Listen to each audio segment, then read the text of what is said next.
Assalamualaikum warahmatullahi wabarakatuh. Waalaikumsalam warahmatullahi wabarakatuh. Teman-teman sekalian, sobat-sobat si Abah, jumpa lagi dengan kami di channel si Abah. Sebagaimana biasanya kita melakukan diskusi virtual dalam rangka membahas berbagai persoalan yang ada dalam masyarakat dikaitkan dengan mata kuliah yang ampuh di Universitas Islam Syekh Yusuf. Kaitannya dengan kali ini adalah mata kuliah aspek hukum, mata kuliah perilaku keorganisasian. Ya, jadi sebagaimana sudah disampaikan pada kesempatan yang lalu bahwa pola yang kita jalani dalam perkuliahan ini adalah untuk kuliah yang pertama itu kita gunakan daring, di mana proses komunikasinya berjalan satu arah, layaknya seorang guru yang sedang mengajar di depan kelas. Nah, pasti di sana akan ada timbul pertanyaan-pertanyaan yang mungkin peserta kalau di kelas itu suka sungkan untuk bertanya langsung.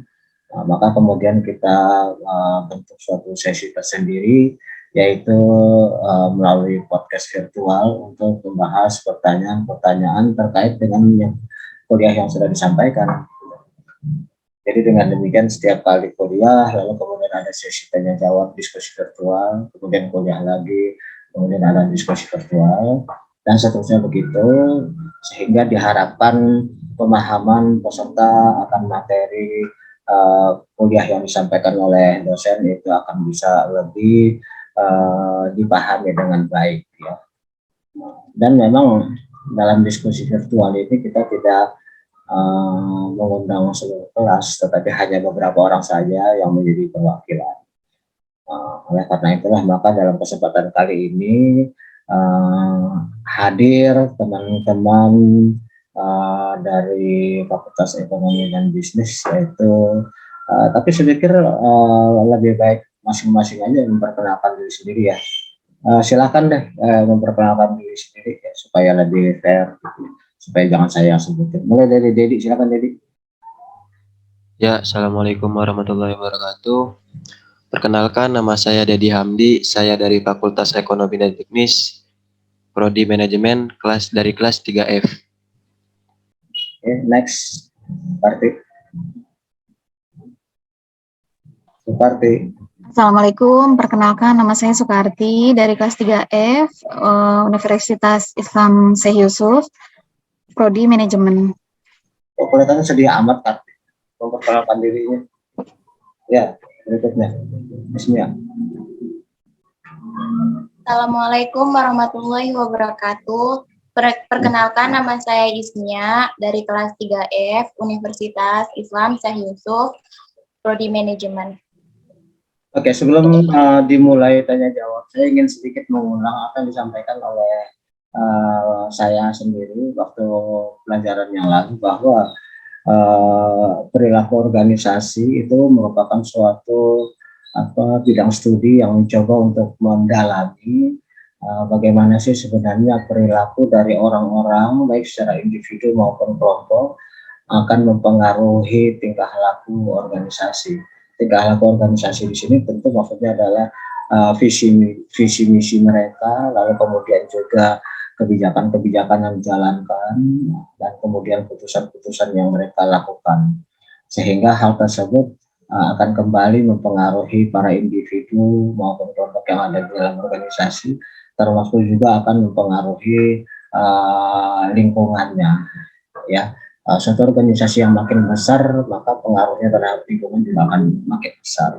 Sebaliknya juga, bahwa suatu organisasi yang besar itu akan mendapatkan pengaruh dari lingkungannya juga, sehingga nanti akan terjadi feedback, akan terjadi respon, di mana organisasi akan mengkaji apa yang merupakan respon dari lingkungannya, dan kemudian akan menjadi keputusan-keputusan baru yang pada akhirnya keputusan tersebut akan mengikat anggota-anggota dari organisasi tersebut, dan kemudian anggota itu baik secara pribadi maupun secara kelompok akan mau tidak mau beradaptasi dengan apa yang menjadi kebijakan organisasi. Dan juga harus kita pahami bahwa perilaku dari orang-orang maupun kelompok itu sendiri yang pada akhirnya juga memberi pengaruh kepada organisasi. Misalnya jika seseorang yang datang dari organisasi tertentu lalu kemudian dia bertingkah laku tertentu, maka hal tersebut akan memberi dampak kepada organisasinya, apakah berupa suatu nama baik ataupun nama yang kurang baik ya, sehingga masyarakat sekelilingnya akan bisa menilai sebenarnya kalau seseorang anggota dari suatu kelompok tingkah laku tertentu, apakah itu memang merupakan kebijakan dari organisasinya sendiri atau orang tersebut memang seseorang yang tidak mematuhi aturan main dari organisasinya. Gitu. Gunanya apa sih kita belajar tentang mata kuliah organisasi? Gunanya adalah ketika kita ada di dalam suatu organisasi, dan pastinya kalau kita belajar di Fakultas Ekonomi dan Bisnis, pastinya kita akan berada dalam komunitas ekonomi dan bisnis. Entah kita sebagai pedagang, entah kita sebagai seorang produsen, entah kita sebagai seorang marketer, entah kita seorang trader dan sebagainya. Yang pastinya apa yang kita lakukan itu akan mencerminkan kebijakan organisasi, dan sebaliknya apa yang kita lakukan juga akan mempengaruhi kebijakan organisasi. Sebaliknya juga kebijakan organisasi akan mempengaruhi kita. Maka dengan demikian orang luar akan bisa memprediksi, kira-kira arah dari organisasi ini sebenarnya mau kemana di masa depan gitu ya. Nanti akan saya tunjukkan bagaimana suatu anggota yang memiliki perilaku tertentu itu akan membawa pulang nama dari organisasinya. Tapi sebelum saya sampaikan itu, yang saya anggap itu merupakan kesimpulan nanti ya di akhir dari diskusi kita.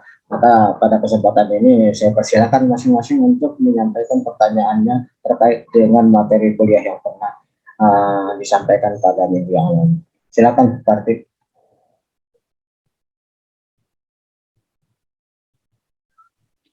Iya, baik, Abah. Pertanyaan pertama saya, Abah, kalau dalam suatu organisasi itu kan banyak kepala ya, Abah. Banyak kepala, artinya banyak pemikiran, dan setiap orang itu cara menerima informasi dan menyampaikan informasinya itu kan berbeda ya, Abah. Nggak bisa sama semua. Nah, sedangkan kalau kita di satu organisasi itu kan, pasti organisasi itu kan punya tujuan, kayak misalkan di pelayanan-pelayanan itu kan, bagaimana caranya konsumen bisa terpuaskan gitu loh, Bah. Nah, pertanyaan saya, bagaimana cara kita menyatukan atau menyamakan cara penyampaian dan cara penerimaan informasi ke setiap individu gitu, Bah. Oke, baik. Mungkin Anda punya video yang mau ditampilkan terkait dengan pertanyaan ini. Silakan tampilkan dulu. Ada, Abah. Ya, silakan. Sebentar.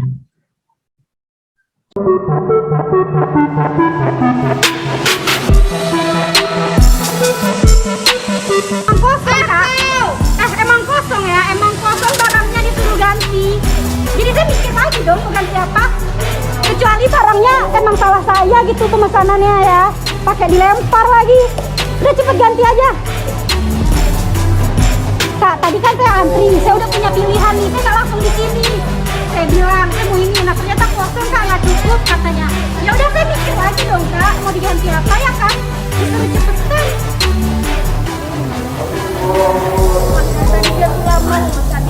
Kami tegak di pintu ya Kak Mili. Astagfirullah, kok di sini tadi ya? Bisa nggak CCTV di sini? Iya.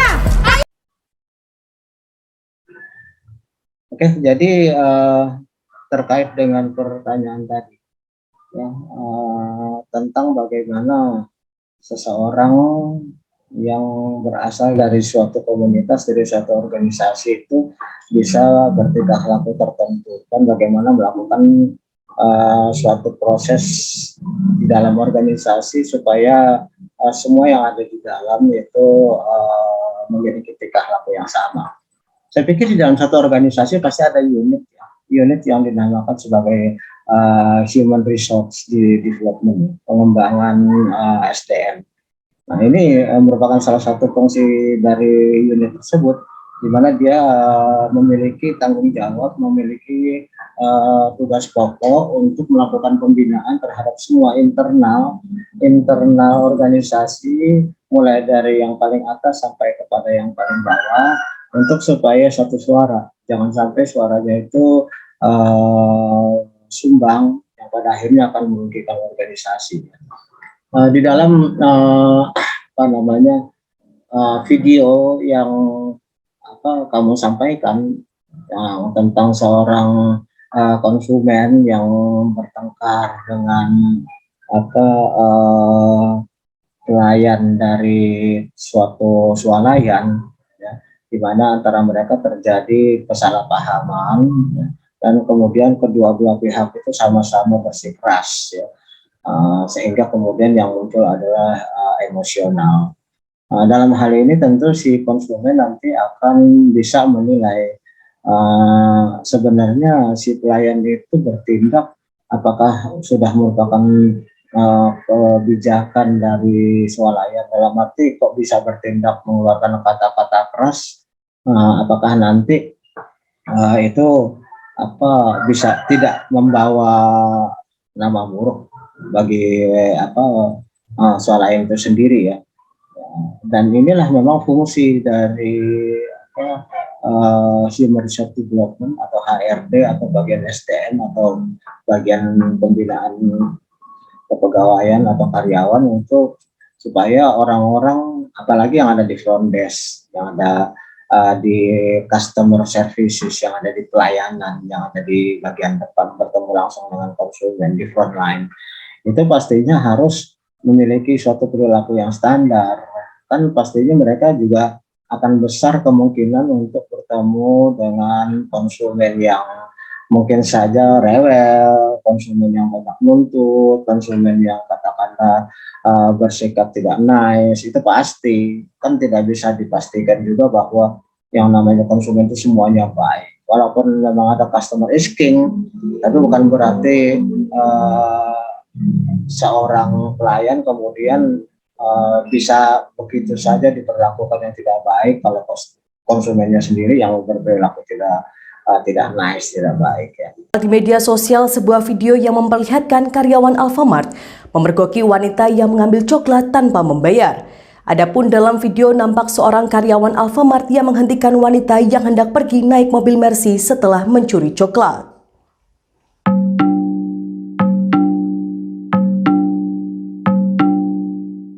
Adapun dalam video tersebut, beberapa karyawan Alfamart mengambil coklat tersebut dan memintanya untuk membayar. Awalnya wanita tersebut tidak mau membayar dan hanya mengembalikan coklatnya. Kemudian terlihat seorang karyawan Alfamart mencegah wanita itu pergi dengan memegang pintu mobil Mercy yang terbuka. Karyawan tersebut meminta agar wanita itu membayar coklat yang ia curi. Adapun wanita tersebut langsung menyetujui untuk membayar. Sementara itu, meski sudah membayar, video tersebut telah tersebar di Twitter dan TikTok. Viralnya video tersebut membuat wanita yang terciduk mencuri coklat merasa dirugikan. Oleh karena itulah pastinya ada pokok-pokok standar yang mungkin merupakan SOP dari suatu organisasi supaya para anggotanya dimanapun juga, terutama yang berhadapan langsung dengan masyarakat, itu memiliki standar perilaku, tidak semuanya, tidak semaunya sendiri, dan tidak mengandalkan emosi, gitu. Jadi kalau pertanyaannya bagaimana supaya semua orang yang ada di bagian front line yang berhadapan langsung dengan masyarakat itu memiliki tingkah laku yang baik, yang bisa mencerminkan kebijakan organisasi, ya tentu bagian HRD yang punya tanggung jawab. Ya. Nanti pada bagian akhir kita, seperti saya janjikan tadi, kita akan lihat deh bagaimana ada orang-orang yang berperilakunya menimbulkan pertanyaan, apakah ini memang merupakan kebijakan organisasi atau memang tingkah polanya sendiri sebagai individu. Oke, untuk pertanyaan pertama saya pikir saya sudah memberi jawaban. Gimana Kartik? Kalau memang rasanya masih belum ini, kita diskusi aja untuk bisa kamu langsung terima. Silakan, gimana? Iya, Bah. Cukup, Bah. Cukup, bisa dipahami? Bisa, Bah, bisa dipahami. Oke, lanjut. Silakan, Dedi. Ya, Bah. Izin bertanya, Bah. Misalkan kan ada anggota polisi gitu ya, Bah, yang melakukan penindakan yang semena-mena gitu, Bah. Kayak semisal ada massa yang demo, terus anggota polisi melakukan tindakan yang seenaknya gitu, Bah. Seharusnya kan polisi itu mengayomi. Kalau tindakan semena-mena begitu kan bakal membahayakan masyarakat dan nantinya juga merusak image polisi gitu, Bah. Itu gimana, Bah?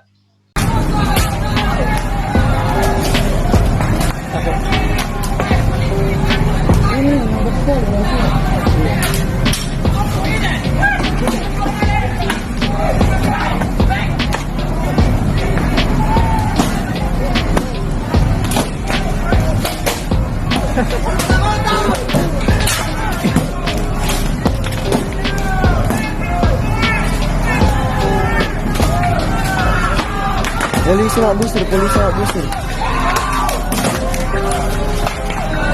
Polisi pakai busur.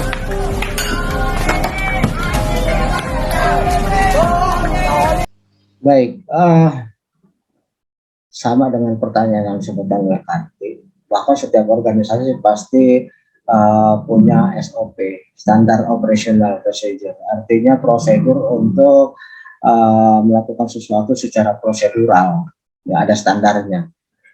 Demikian juga polisi yang pastinya akan sangat besar kemungkinannya untuk bertemu dengan orang-orang yang di dalam sikapnya itu bisa menimbulkan emosi polisi juga. Ya. Kalau dalam demo itu kita tahu kan udah orangnya banyak, kemudian juga belum tentu semuanya itu bersikap bersikapnya itu baik ya, bersikapnya itu akomodatif, kan belum tentu. Ada juga orang yang susah untuk diajak kerjasama maunya sendiri. Yang pastinya itu nanti akan menimbulkan emosi dari para petugas. Kan petugas juga manusia ya. Ya katakanlah misalnya dalam satu demo udah panas-panas terik matahari, mereka dari pagi sampai sore harus berhadapan dengan orang banyak, dan orang banyak ini susah dikoordinir, susah diarahkan, mereka kemudian merangsek, pengen katakan merobohkan pagar, kemudian belum lagi ada cacian-cacian, ya. Terus kemudian belum lagi nanti ada lemparan-lemparan benda tertentu, apakah itu batu, apakah itu botol dan sebagainya, itu sering terjadi dalam satu demo. Jadi yang namanya polisi walaupun dia sebenarnya juga sudah punya standar bagaimana melakukan suatu penanganan demo, ya, tapi mereka juga kan manusia ya.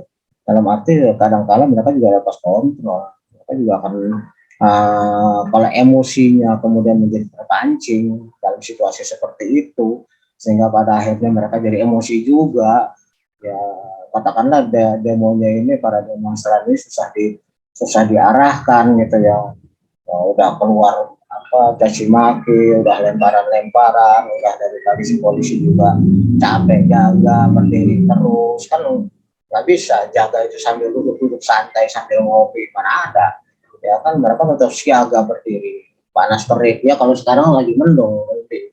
Ya, tapi kalau lagi panas terik matahari ya, belum lagi kalau hujan juga, udah panas, udah hujan, udah belum sarapan, ya kan udah gitu dicaci maki, udah gitu dilemparin. Ya, sebagai manusia kita bisa memaklumi juga ya. Ya, kenapa mereka terpancing emosinya gitu. Jadi memang standar operational procedure itu memang sebenarnya ditujukan supaya setiap anggota organisasi memiliki standar perilaku, memiliki standar dalam menangani suatu masalah, ya, prosedurnya seperti apa, gitu. Ada langkah-langkah yang harus dilakukan, ya, sesuai dengan arahan dari organisasi. Tapi kadang-kadang yang seperti dialami juga oleh pelayan yang tadi di mall, ya berhadapan dengan konsumen yang kadang-kadang juga suka kelewatan ya sikapnya, karena mereka adalah customer exclusive, merasa bahwa mereka adalah raja, lalu kemudian bersikap semaunya sendiri dan seolah-olah menganggap rendah para pelayan itu, seolah-olah mereka hanyalah apa ya, katakanlah kasarnya hanya jongos aja kan, hanya sebagai pelayan aja kok bertingkah gitu. Maka kemudian konsumen yang merasa duit ada di tangan mereka, mereka pun kemudian ya bertindak di luar batas akibat emosi juga ya. Sehingga kemudian keluarlah kata-kata yang tidak baik. Nah kemudian si pelayan akhirnya terpancing juga gitu. Jadi kalau dibilang siapa yang salah, ya dilihat dulu masalahnya. Kadang-kadang konsumennya yang bertindak berlebihan, tapi juga tidak jarang pelayannya yang kemudian juga ada yang judes ya kan. Pelayan ada juga yang sendiri kadang-kadang kalau ke mall itu suka risih juga. Kenapa? Ada petugas yang kemudian ngikutin dari belakang itu. Ya kan, memang sih niat dia adalah ada yang bisa saya bantu Pak. Tapi kalau diikutin mulu kan seolah-olah saya dicurigain, seolah-olah memang saya ini pengutil atau gitu kan. Tentu saja setiap pengunjung mall, pengunjung toko kalau diperlakukan seperti itu, tentu merasa tidak nyaman, tidak suka. Ya masa dideketin, diiringin kemana aja langkahnya, diikutin, ada yang bisa saya bantu. Kalau misalnya memang saya perlu dibantu kan saya ngomong, tapi kan biarkan saya untuk cari-cari dulu apa yang mau saya cari gitu. Ketika saya tidak menemukan, pastilah saya akan menanya kepada petugas, ya kan. Saya tanya ini adanya di mana ya yang barang yang saya cari kan begitu. Jadi nggak perlu lah kita itu kemudian ngikutin si konsumen ke sudut-sudut manapun diikutin, kan lama-lama si konsumen merasa seolah-olah dianggap sebagai tukang pengutil, jangan-jangan masukin ke dalam kantongnya di barang apa ya, kan nggak boleh juga kayak gitu ya. Kan udah ada CCTV juga, ya kan boleh lah si petugas, tapi dari jauh, jangan didapetin pun diikutin kepala suruh diikutin. Saya sendiri kadang-kadang suka kesel juga, dan udah pasti saya nggak mau lagi datang ke toko yang seperti itu. Toko banyak kok. Nah ini juga merupakan suatu ini ya, apa namanya, dalam marketing itu ada juga yang disebut sebagai people. People itu sebagai unsur yang juga menentukan keberhasilan bisnis dari suatu organisasi. Kenapa? Karena kalau misalnya kebijakan dari organisasinya seperti itu, setiap yang datang harus diikutin, dicurigai, jangan-jangan ya pasti nggak ada yang datang nanti. Siapa yang mau digituin kan gitu ya. Nah, jadi memang dalam ilmu pemasaran itu bagaimana perilaku people yang terkait dengan customer langsung itu harus dilatih sedemikian rupa. Memang mereka memiliki standar operational procedure, tapi tentu jangan sampai menimbulkan ketidaknyamanan bagi para konsumennya. Nah, kembali lagi pertanyaan tadi, siapa yang salah? Ya kedua belah pihak bisa. Nah, artinya tidak semua pengunjung juga kan jujur, mungkin saja ada memang orang yang datang ke situ terus kemudian menunggu petugas lengah lalu kemudian dia masukin ke dalam jaketnya barang-barang tertentu. Kan gampang aja ya, itunya aja yang disobek, apa namanya, barcode-nya disobek lalu kemudian barangnya dimasukin, otomatis kan begitu dia keluar alarm tidak akan berbunyi. Kan yang menjadi apa namanya bunyi alarm itu kan kalau barcode itu secara elektrik ya bersentuhan dengan sinyal yang ada di alarm gitu kan. Tapi kalau misalnya dia buka bungkusnya, dia taruh lagi lalu kemudian isinya dia ambil, otomatis nggak akan bunyi kan. Nah, jadi kemungkinan berdasarkan pengalaman yang mungkin terjadi seperti itu, maka kebijakan dari toko tersebut menginginkan supaya orang diikutin. Gitu ya. Jadi memang harus pinter lah ya dari zaman sekarang ini, dalam era persaingan global di mana orang masing-masing di samping harus menyajikan pelayanan yang sebaik mungkin, tapi juga harus waspada seteliti mungkin, karena makin modern orang makin pinter, maling juga makin pinter ya kan. Caranya harus seperti itu. Sama juga dengan polisi tadi. Walaupun mereka sudah punya standar operational procedure dalam menangani demonstran, tapi kondisi mereka sebagai manusia juga kan harus bisa dimaklumi. Belum lagi kalau misalnya si polisi itu udah belum makan, nggak ada visitasi seperti itu, dia juga di rumah lagi berantem sama istrinya, kan bisa aja. terus kemudian juga anaknya juga lagi entah lagi sakit, atau mertuanya lagi dalam keadaan koma, atau mungkin juga dia dalam keadaan lagi diuber-uber debt collector karena motornya nyicil kagak beres. Artinya kan segala kemungkinan ada ya, segala kemungkinan banyak. Jadi sebaiknya memang di dalam satu situasi yang menghadapkan dua orang itu masing-masing jaga diri, jangan bertindak berlebihan. Kalau berlebihan pasti dari pihak yang menerima perlakuan tersebut akan juga melakukan reaksi yang kurang lebih sama. Ya, orang dipanasin ya otomatis panas ya kan. Nanti terjadilah suatu chaos karena kedua belah pihak akhirnya jadi tawuran kan gitu. Tapi jangan salah juga, kadang-kadang tawuran yang seperti itu memang diinginkan oleh pihak-pihak tertentu ya, apalagi dalam situasi politik ya. Demo diharapkan diskenariokan supaya nantinya ujungnya tawuran, nanti tawuran itu terus kemudian akan timbul korban, maka itu akan menjadi trigger atau titik picu dari orang-orang tertentu untuk menyalahkan polisi maupun pemerintah sebagai arogan. Ya, padahal memang sengaja mereka berbuat seperti itu. Ini kadang-kadang orang bermain bermain kotor dalam politik kan. Memang sengaja situasi kacau itu memang diharapkan. Sehingga ada orang-orang tertentu yang sengaja memprovokasi sehingga kemudian polisi jadi lepas kendali, akhirnya terjadilah tawuran dan ujungnya terjadilah korban, bahkan mungkin korban nyawa. Nah, justru situasi seperti itu yang memang diskenariokan, yang diharapkan supaya nanti bisa menjadi letupan bagi tindakan yang berikutnya, karena ada dasarnya. Tuh lihat tuh polisi itu melakukan tindakan arogan begini. Padahal memang sudah di setel skenario-nya harus seperti itu. Jadi memang Anda misalnya ada di Hamdi demo, Anda juga harus waspada, jangan sampai Anda diperalat orang di belakang Anda gitu. Nah, ini yang harus kita waspadai.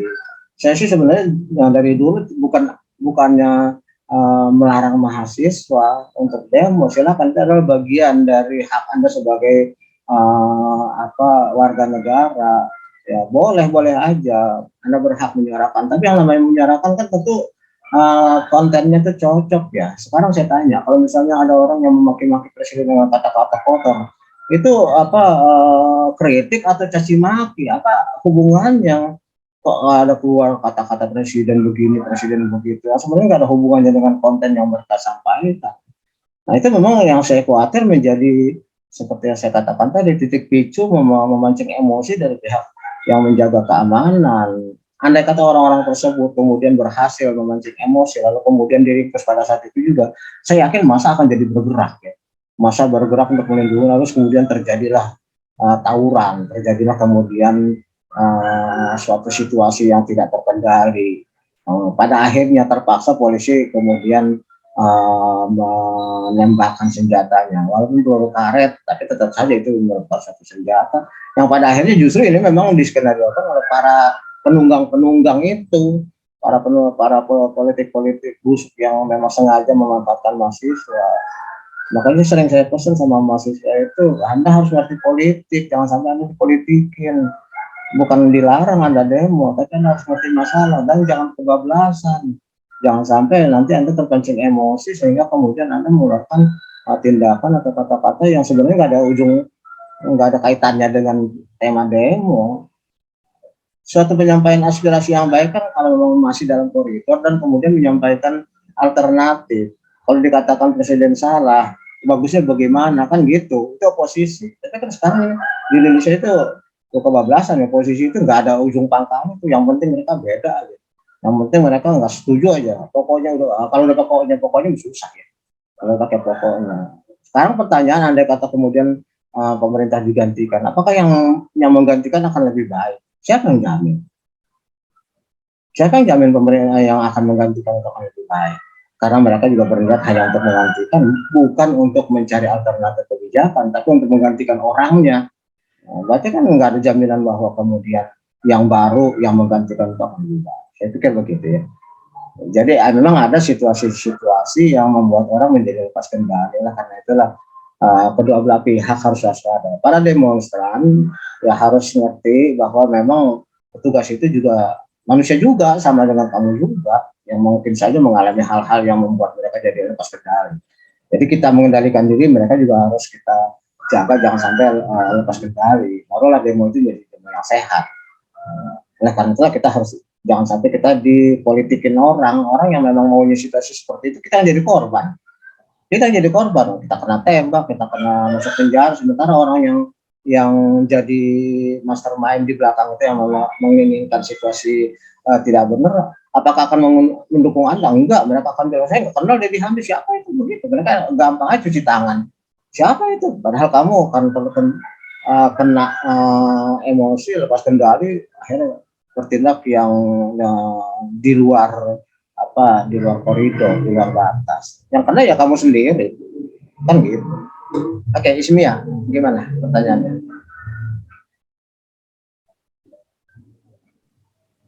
Baik, Abah. Assalamualaikum warahmatullahi wabarakatuh. Salam. Di Indonesia kan budayanya banyak tuh. Terus apakah budaya itu bisa mempengaruhi perilaku dan sikap manusia di dalam organisasi? Enggak. Udah pasti. Budaya itu udah pasti akan mempengaruhi orang. Kenapa? Budaya itu adalah sekumpulan nilai yang oleh masyarakat tertentu yang terkait itu dianggap sebagai suatu kumpulan nilai-nilai yang luhur, peninggalan dari para tetua mereka terdahulu. Sehingga budaya itu kemudian akan dipraktekkan, dilestarikan, kemudian juga diwariskan karena dianggap nilai-nilai luhur, ya. Otomatis budaya itu karena dia merupakan suatu nilai yang dianggap luhur kan diajarkan kepada anggota keluarga. Maka kemudian otomatis anggota keluarga itu akan sangat terpengaruh dengan budaya yang pernah mereka terima sejak mereka lahir. Kita di Indonesia ini kan sangat kental pengaruh budaya. Dari mulai lahir aja, bahkan sebelum lahir di dalam perut saja udah ada budaya, yaitu acara 7 bulanin gitu ya. Kan kita udah perkenalkan budaya, padahal kita aja belum lahir, udah di 7 bulanin, itu kan ada acara seperti itu. Kan 7 bulanin itu bukannya ajaran agama, tapi ini ya keselamatan saja dalam rangka menyambut calon bayi, kan gitu ya. Bahkan ada yang beda-beda, ada yang 7 bulan, ada yang 3 bulan, gitu. Tergantung budayanya masing-masing. Tapi yang jelas seorang itu sebelum lahir ke dunia saja sudah diwarnai oleh budayanya. Gitu. Begitu juga begitu dia lahir, ya. Nah, ada acara-acara, upacara-upacara yang dilakukan secara adat untuk menyambut sang bayi, ya kan. Begitu juga nanti ketika dia dewasa dan nikah, kan ada injak telur dan sebagainya. Nah, terus ada macam-macam. Terus kemudian begitu bahkan mereka sampai mereka mati pun tetap aja ada budaya, ya. Seperti misalnya 7 hari, ya kan, 40 hari, 100 hari, itu kan juga bukan ajaran agama, tapi nilai budaya yang dilestarikan, diwarnai oleh agama. Karena apa? Karena daripada bengong-bengong, daripada kumpul-kumpul, kemudian jadi ngobrol ngalor ngidul atau ngegosip, kan mendingan baca Quran, mendingan baca tahlil, kan gitu. Assalamualaikum warahmatullahi wabarakatuh. Alhamdulillah wa syukurillah ala nikmatillah, la haula wa la quwwata illa billah. Ashhadu an la ilaha illallah wa ashhadu anna Muhammadar Rasulullah. Allahumma sholli wa sallim wa barik ala sayyidina Muhammadin wa ala alihi wa sahbihi ajmain. Budaya dari tahlilan dan sebagainya itu. Jadi artinya seseorang itu memang pasti dipengaruhi oleh budaya. Ya, katakan yang saya sampaikan pada kuliah yang lalu, orang Jawa itu dipengaruhi oleh budayanya, mengatakan kalau bicara itu ya nggak boleh belak-belakan, ya, karena ngomong belak-belakan itu orang ilo. Maka kemudian orang-orang Jawa pasti dalam cerita ini seperti itu, mereka akan bicara tidak mungkin berterus terang, gitu.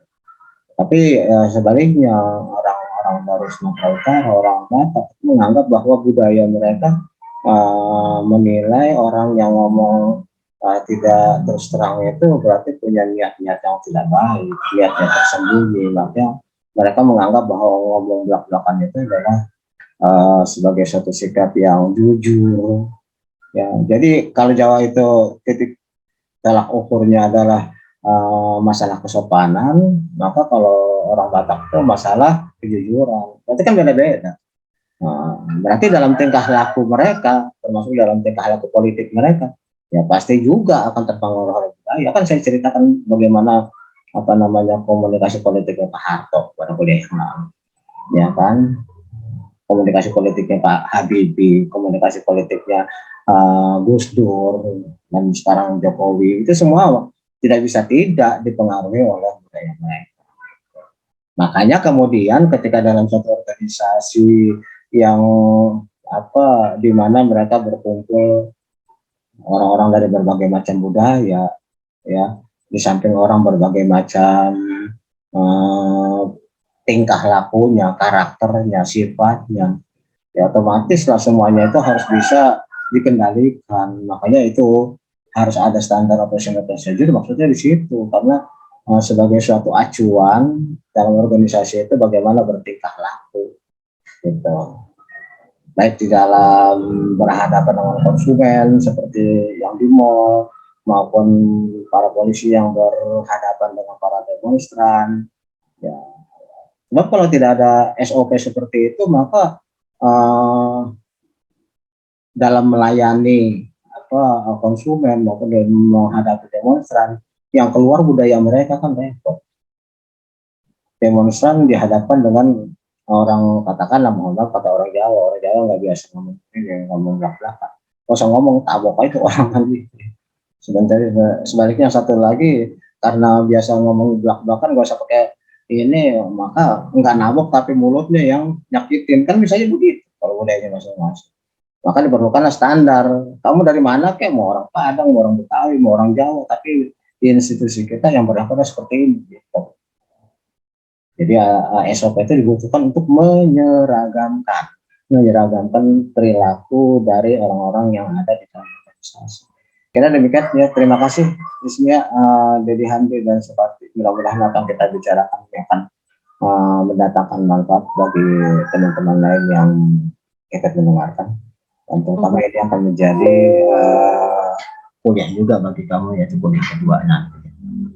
Saya akhiri, wabillahi taufiq wal hidayah. Assalamualaikum warahmatullahi wabarakatuh. Waalaikumsalam warahmatullahi wabarakatuh.